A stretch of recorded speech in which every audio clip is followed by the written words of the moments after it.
Thank you. Can I say good afternoon, everyone? And I'm so chilled out. I'm going to have to really now get myself into the groove to talk about simulation. So it's a real privilege. So my name is Mandy. I currently work as a senior lecturer at Staffordshire University around patient safety and simulation. And along with Jill, I'm actually a doctoral education research student at the Open University. So two hats today. So I'm just going to talk a little bit about simulation, my research journey to date, and then I've got a few ideas of where I think it will help all of us working with technology for both our learners and the learning, and maybe how we see ourselves. And this should take about 20 minutes, so to allow time for discussion.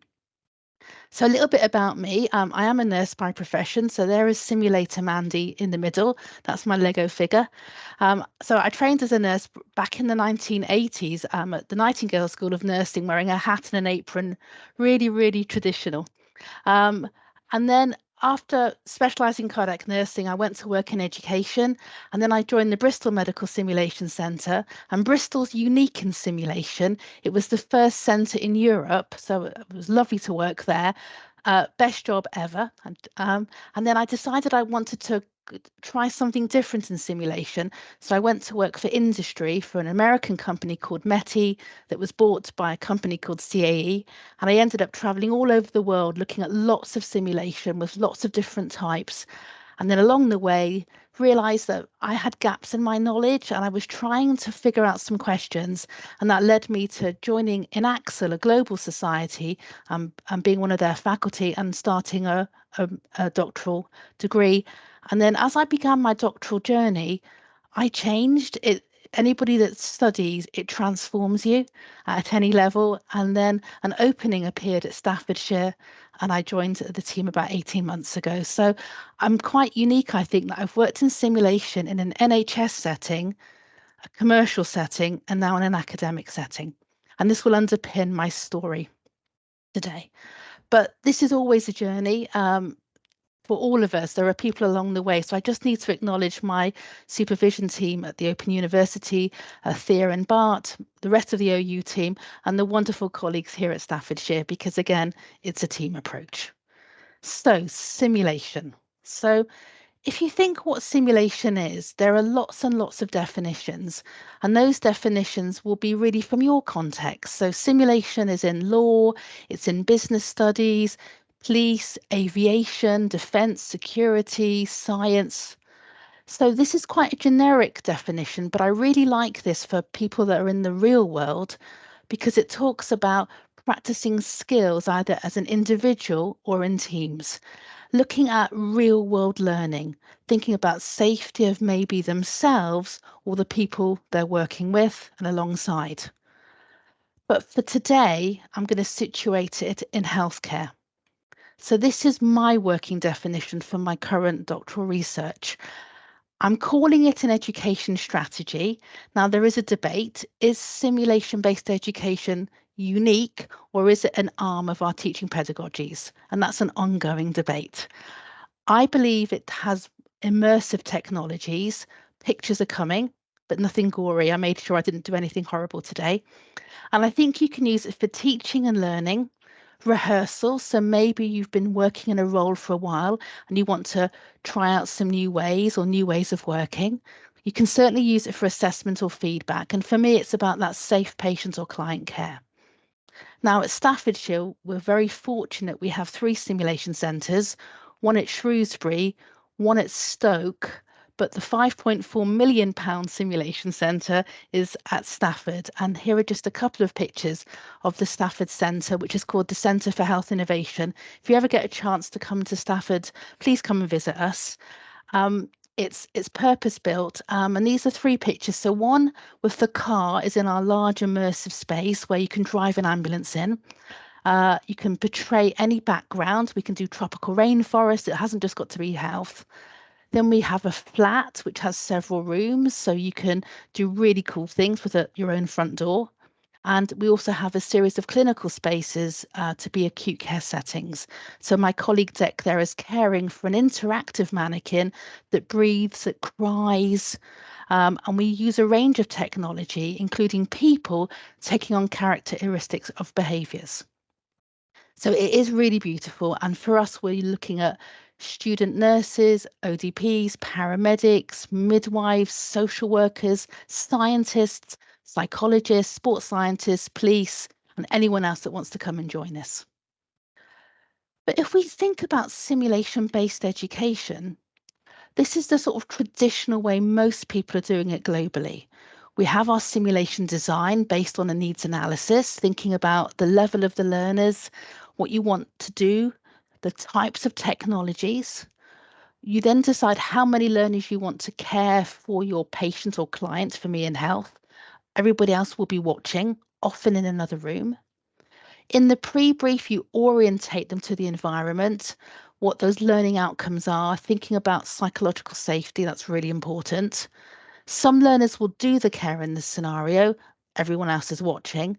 And then afterwards, the facilitator leads a debrief where everyone talks about what was seen, what was done, what was the critical thinking behind it. So celebrating success, but get them to understand that, but also where maybe they could have done a different approach. And then you can measure the learning or confidence.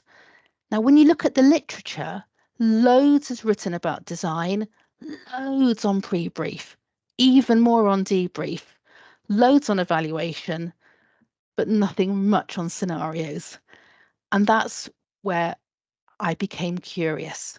So as someone that's a facilitator myself and teaches people how to facilitate, I was often asked, when the learners are in the scenario phase, sometimes they look a bit frightened, a little bit anxious, or they don't really seem very confident.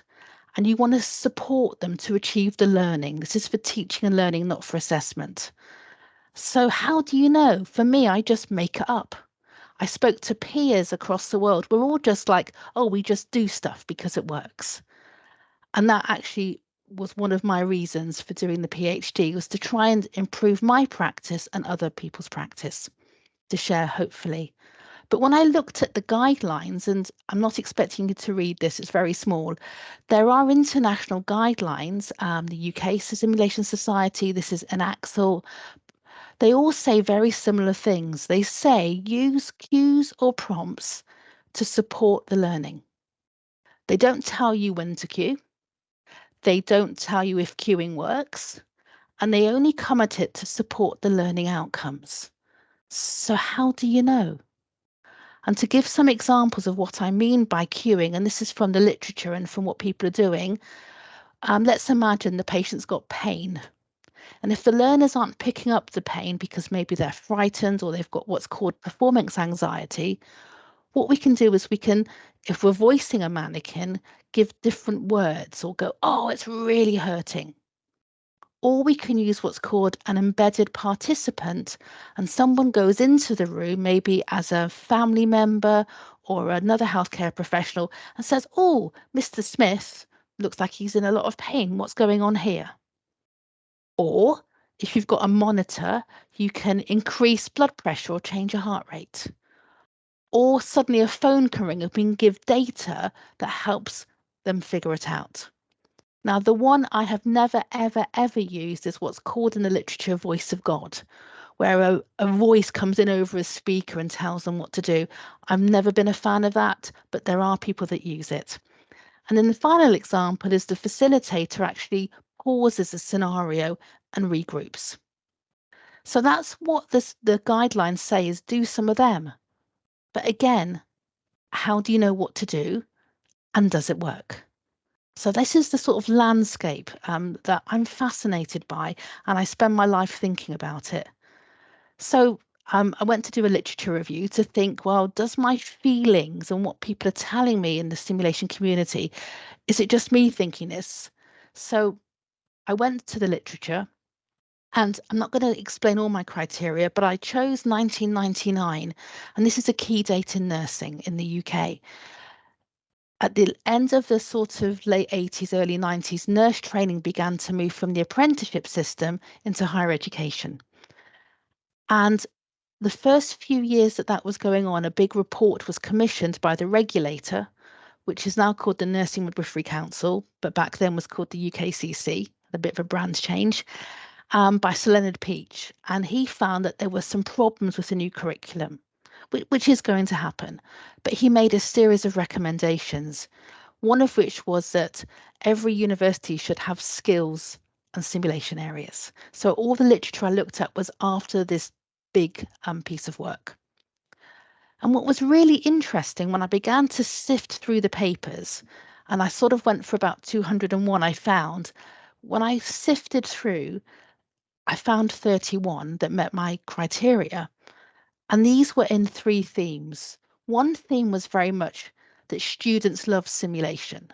But when you really looked at the papers, they were comparing skills teaching using plastic arms to an interactive mannequin. Well, a lot of people love technology, so was it the novelty factor?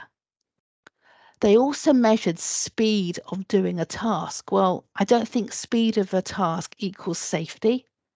Being fast doesn't mean you're safe, it just means you're fast. The other sets of papers looked at the role of the facilitator, the educator. And there was some work saying that facilitators need to be trained to facilitate. So facilitators from that lovely Latin word facilate, to enable. So you need to move from being a sage on the stage, I'm saging a bit at the minute, to being that guide on the side based on Alison King's work. And that there was a problem with how do you do it? Not a lot written about what the learners think, and they are part of this. There were about 4 papers I found from the learner's perspective, and one paper said learners said that facilitators cue too quickly because they've got to do some thinking, or cue too late, or don't bother. Other papers said that the cues that are being used, this increase in the monitor vital signs or the patient calling out in pain, are fictional cues. Real people don't behave like that. So we need to try and think about it. So my gut feeling of no one knows really what they're doing and we're all making it up in the world of cueing and prompting, the literature says there is a gap, which I was really pleased about, because if not, it would have been a bit of a disaster. But there is a gap. There's not a lot written and still isn't. So these are the research questions. These were initially very large, but I've narrowed.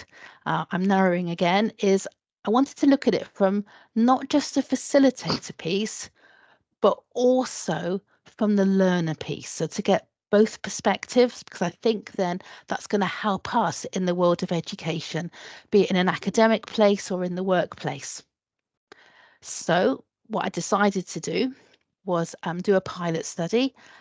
I'm a novice researcher. This was my first go at doing what I'm going to say is real research.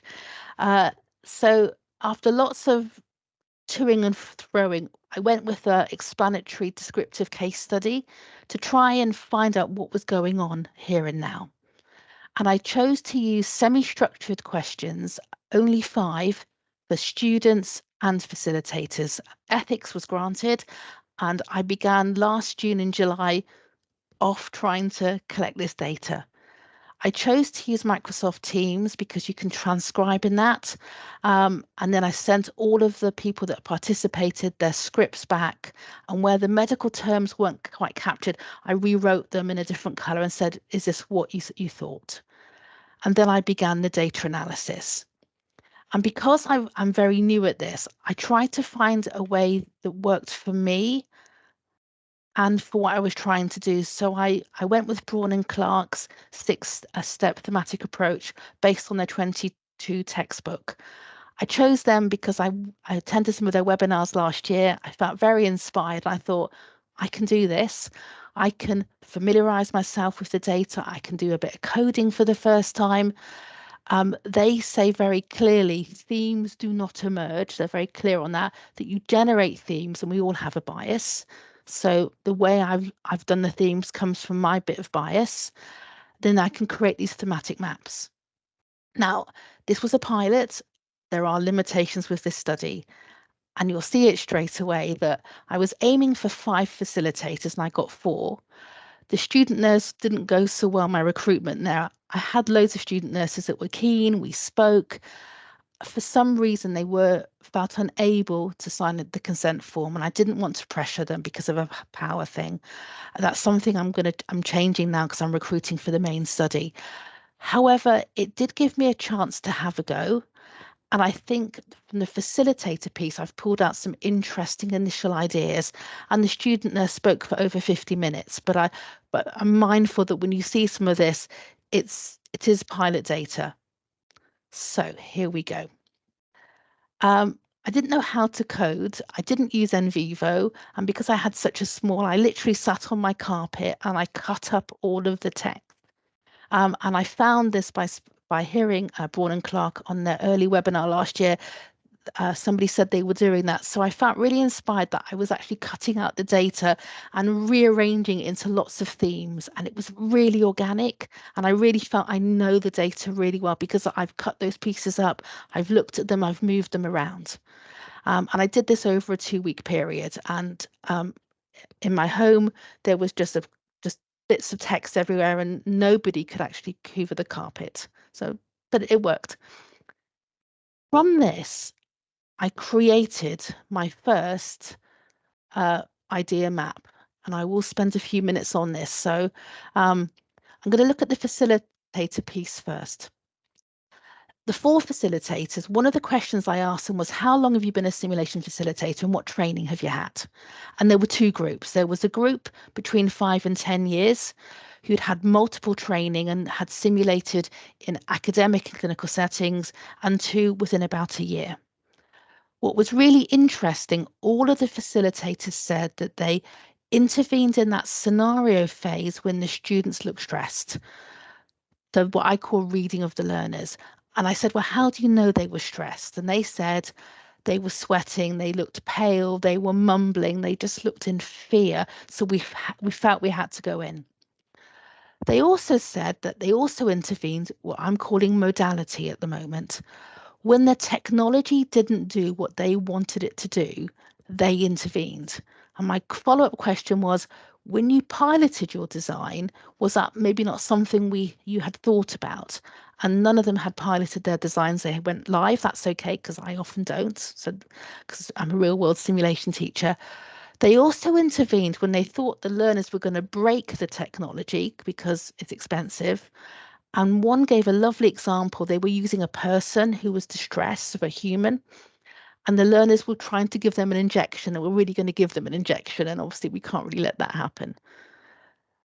But the really fascinating piece from the facilitator piece was a conflict. A lot of them said that the reason they cued or prompted was when in the scenario the learners were doing the wrong thing, not necessarily unsafe, but not the way it should be done.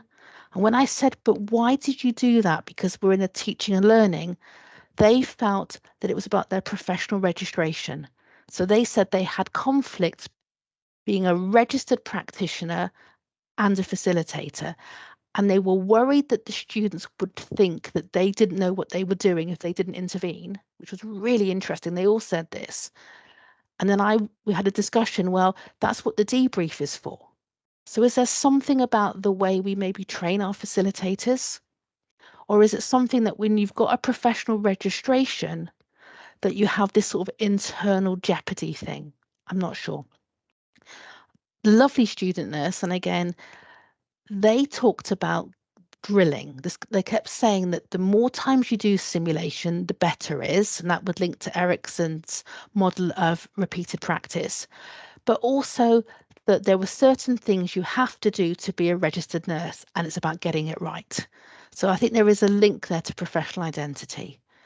They also said, and this was fascinating, that because they had multiple facilitators, they got to learn which facilitator liked which thing or didn't. So they said when X was facilitating, if we got the drugs wrong, they always come in, we know that. So we often ask for help on their thing. So this concept of the learner reading the facilitators. So having generated the first thematic map, I then went back to my carpet looked again, and came up with where I am today. So I've got three themes here. So I think support is given due to this concept of psychological and physical safety, that you're intervening. And you look at best practice and research, psychological safety is key. But the bit that I wasn't expecting and was a complete shock, but a great, that's why you do research, is this concept of identity and agency, that there's this conflict, particularly in the facilitator group. And everybody, both the student and the facilitator, said, we need support to hit the learning outcomes, which is what those guidelines say. But now I then had a reflection moment. So I thought, okay, I've got to this stage, but am I really answering my original research questions? No, not really. Yes, I'm learning what people are doing, but I'm not really finding out, is it the right thing? And what was fascinating in my discussions with all of my participants, they all said, Mandy, if only you could have shown us, because I said, oh, from your memory, can you tell me about a scenario where you needed support or gave support, depending on who I was asking? And they said, oh, and they were trying to remember it. So I realized that I need to do something about that for the main study. And this is what I'm embarking on at the minute. I'm currently recruiting. So I'm going to be using video elicitation. Within two of at the campuses, we actually have video recording that we can access to see all of it. And what I'm planning to do is, and all the consents are in place, is record on the learner side about a minute before support is given. So I'm going to show that piece of film and then ask them to talk about what happened, their feelings and thoughts. Did what was given work for them and why? And I will be using the transcripts of what they say, not the video footage. The video footage is only there as a memory prompt. I will describe the stories for the thesis because it will make no sense. And on the facilitator side, I will do a similar thing. A minute before the facilitators either do their thing and ask them why they chose to do what it is they chose to do and why, and get that rationale. On the facilitator side, I recognize, because I will be showing the film, I will ask them for their simulation designs as well, because we're able to do that. But also they have the option to watching their whole film in case I've missed some of what they termed support. And I will use that thematic analysis. So why I wanted to share my pilot work to date is because I think there's some things that are beginning to maybe come out that I think are useful for us, for the learners that we serve, and for maybe the way we facilitate using technology. So I think the first thing is our conceptions of facilitation. What is a facilitator? Particularly that tension if you've got a professional hat on as well. And if the learners are working across a module with several facilitators, I'm not saying we should all do the same thing, but maybe we need a common approach that works for those type of learners in that context. So I think this links very nicely to this role conflict. And I think maybe we need to think about some of these themes when we think about our training of facilitators in simulation-based education.